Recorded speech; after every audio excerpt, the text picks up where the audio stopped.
Okay, let's do the the conditionals and control flow quiz.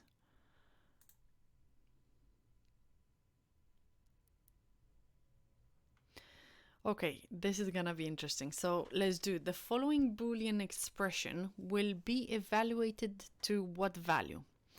All right, let's have a look at this. So we have not, false, and this. So let's have a look.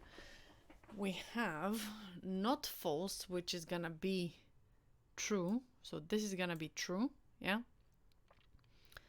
And then let's have a look at this one. Is 5 greater than 4? Well, this is true as well.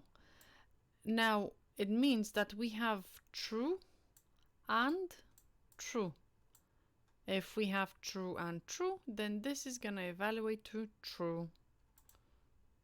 Okay, let's go on to the next one. The break keyword is important in a switch statement due to which of the following? Java will return an error if it's not specified, and that is not true. The code will still run. It is necessary whenever the switch statement contains more than 4 cases. That's not true either. Without break, Java will continue to check other cases in the switch statement. So far, I would say that this will be the correct answer. Without it, the switch statement will not execute. This is false. So I would say that for this question, so the break keyword is important in a switch statement due to which of the following? I would say due to this. So without the break keyword, Java will continue to check other cases in the switch statement. What will the following code print? So we have an integer, so we have a variable of type integer whose value is 5, okay? And then we have a switch statement, okay? And we say switch, so it takes the value of our variable, which is 5, and it says, is our choice, is it 4?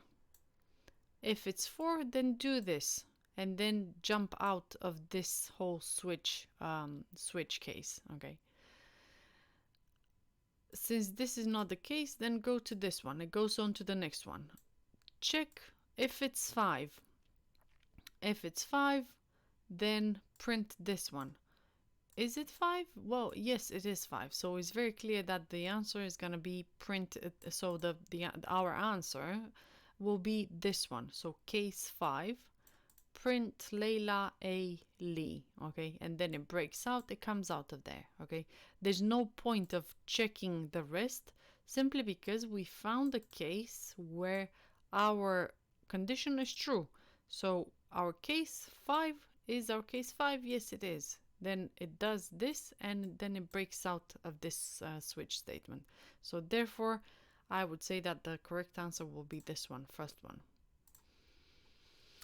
The OR logical operator is represented in Java by which operator? Well, is this the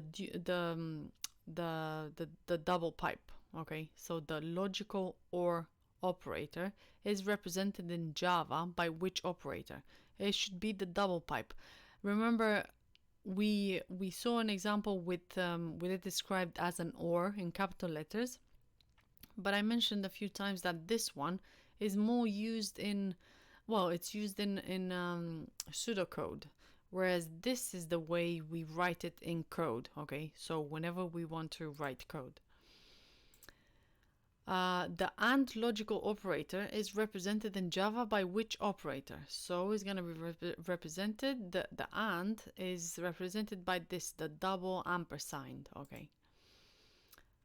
And the last one, I guess the last question, what will the following code print?